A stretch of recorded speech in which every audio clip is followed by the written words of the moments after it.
a university professor in finance looked up the value of Caitlin Clark for the WNBA. This is insane. So this year, last season in the WNBA, Caitlin Clark was 26.5% of all economic activity as a rookie on the worst team in the league when she entered it. So now she has an 8-year, $128 million deal with Nike. So, you know, she's going to eat. Merchandise in the league went up off a rookie from a Midwest-based school on the worst team in the league, 234. Caitlin Clark finished 9th in player voting. In fact, she finished behind one of her own teammates in player voting. The pettiness has no bounds. For years, the WNBA players were pointing fingers. They were saying people are sexist, we're not being promoted, we're underappreciated. And then they get the golden goose and they don't like what it looks like. When the wave hits, ride it. They wanted to fly private. They wanted to be more popular. They wanted sold out arenas. They got it. I wouldn't have guessed that Caitlin Clark would be this.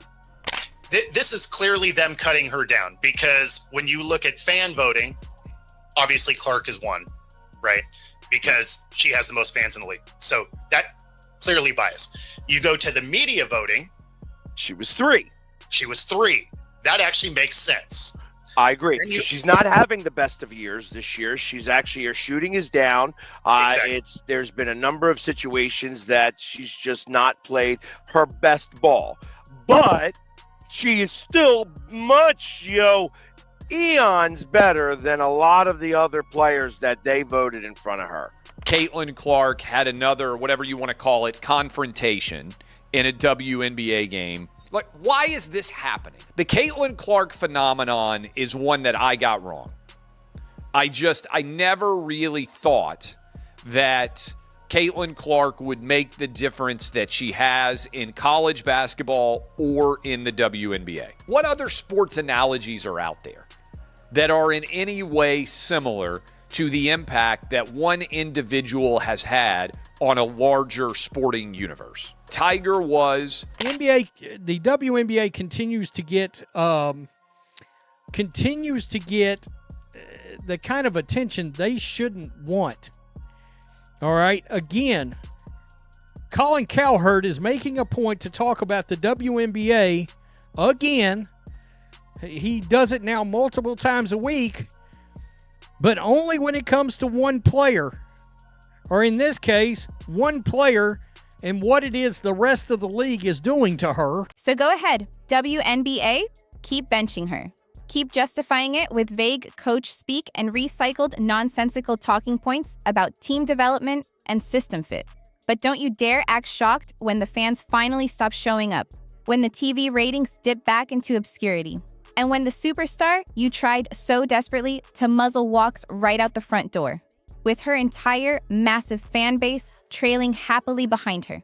And if that day comes, don't blame the fans. Don't blame the media. Don't even blame Caitlin Clark. Just look at the front office, the coach with the alleged vendetta, and the league that let it all happen, and say to yourselves, congratulations, you played yourself.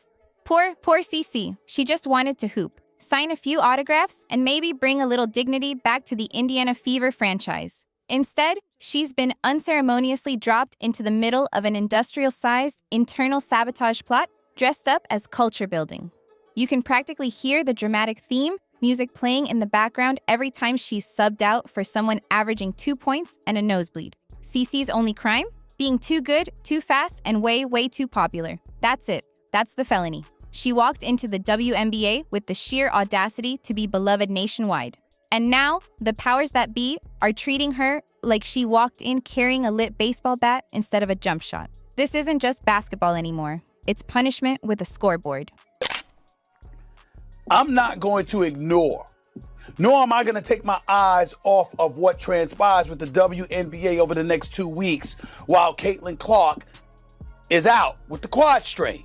And the reason why is because, let me tell you something right now. I'm not going to go to word hate. I'm not going to be out there like RG3 was saying that Angel Reese hates Caitlin Clark or other players hate Caitlin Clark. But I will say this. I don't think it's specific about Caitlin Clark. I think it's what Caitlin Clark represents. See, it's through no fault of Caitlin Clark. Caitlin Clark balled. She balled at Iowa in college. She's balled since she's been in the NBA. She came into the league last year with no break whatsoever between the college game and the pro game and did her thing. And don't let anyone gaslight you into thinking this is some normal, run-of-the-mill rookie growth timeline. This isn't just about a rookie learning the ropes. Clark's not in a growth spurt. She's being put in a timeout, like a toddler who dared to color outside the meticulously drawn lines of the league's preferred narrative. Because, make no mistake, this isn't just about basketball. For many, this feels personal, it feels strategic, and it feels very, very political. She doesn't always get the consistent great superstar whistle. You see players like Shaq or Jokic who complain constantly about the physical play they endure. Caitlin doesn't get that same favorable whistle, and neither, for that matter, does Steph Curry, a player to whom she is often compared. The fans see it. The broadcasters, when they're being honest, see it. Twitter definitely sees it, and the poor popcorn guy in row 5, he sees it too. Meanwhile, the rest of the league? Oh, they'd probably love for Clark to get shipped off like a sacrificial lamb to a struggling franchise. Can you imagine the ticket surge if she landed somewhere that didn't treat her like a radioactive liability? Drop her into Las Vegas, and they'd probably build her a statue by Thursday. Send her to New York, and she'd be headlining in Times Square before she even finished her first practice. But keep her in Indiana, under this current regime, and you might as well be storing a crate of fireworks in a walk-in freezer. Nothing's going to explode, and everyone is going to leave disappointed. She doesn't always get the consistent great star whistle.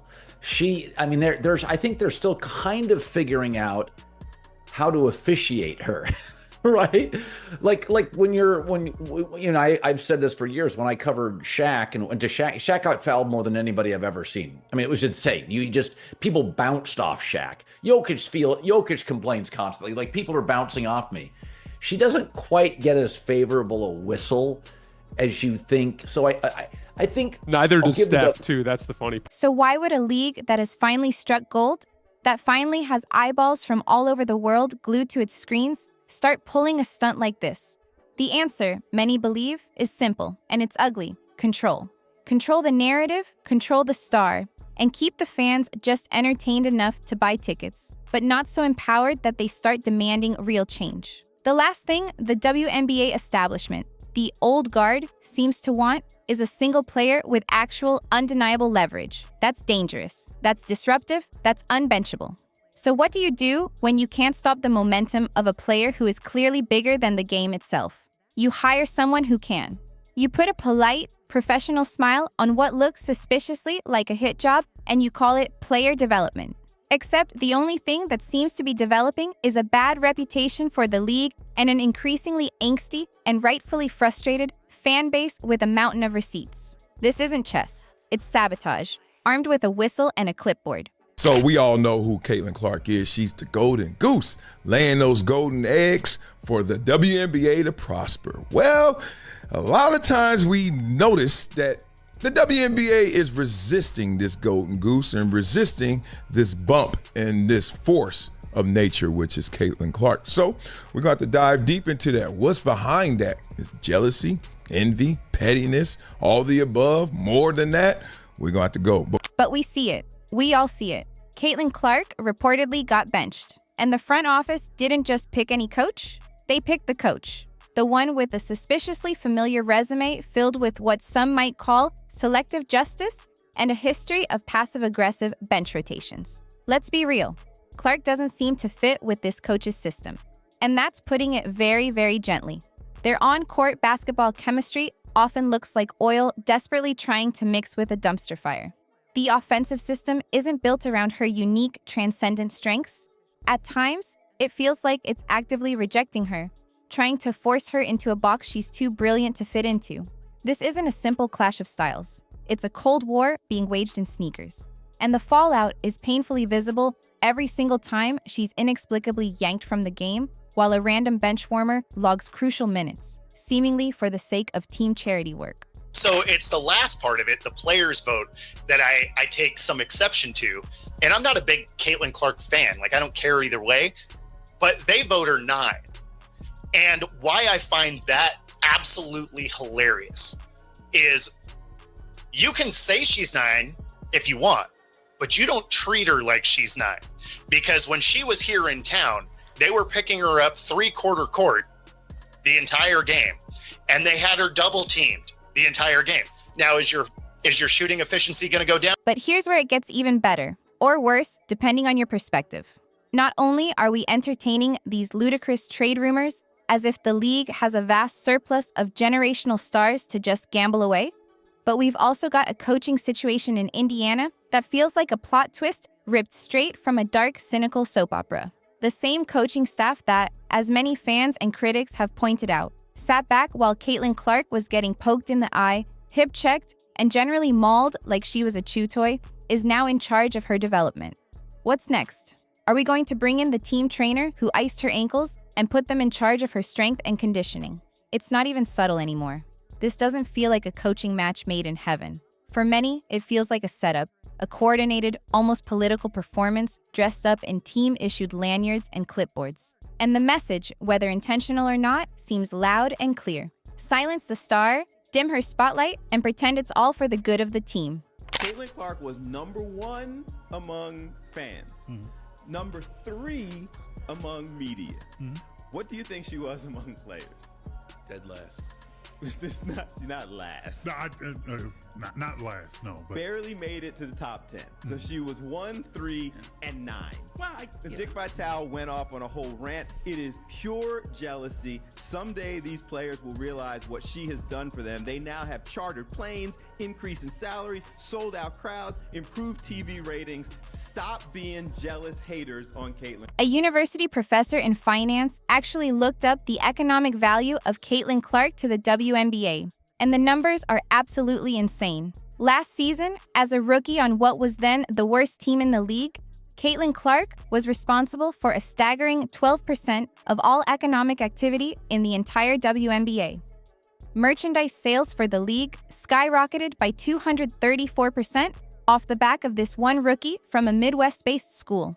Now, picture taking all of that explosive momentum, all those sold-out arenas, those skyrocketing TV ratings, and just casually shipping it off in a cardboard box with a return-to-sender label. That's not just a bad business move. That's franchise suicide. It's the kind of baffling decision that makes fans not just angry, but makes them rage quit, torch their jerseys, and happily tune into competitive cornhole tournaments just out of sheer, unadulterated protest. There's questionable, there's reckless, and then there's this. A masterclass in self-destruction, topped with a generous sprinkle of absurdity. Now let's look at the viewership, right? So I'm looking at here. So before the WNBA, before Caitlin arrived, the WNBA averaged around 300,000 to 400,000 viewers per game on national television, right? 300,000 to 400,000 viewership, right? The 2023 season, they said they saw an average of 367,000 viewers, right? When Caitlin Clark came, her presence, the viewership has increased with some games drawing over 1 million viewers, right? Caitlin Clark's WNBA draft for her drew 2.45 million viewers.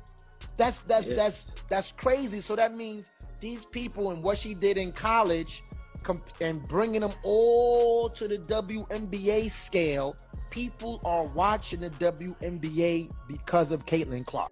Let's start with the absolute no-brainer, the fact that should end this entire conversation before it even begins.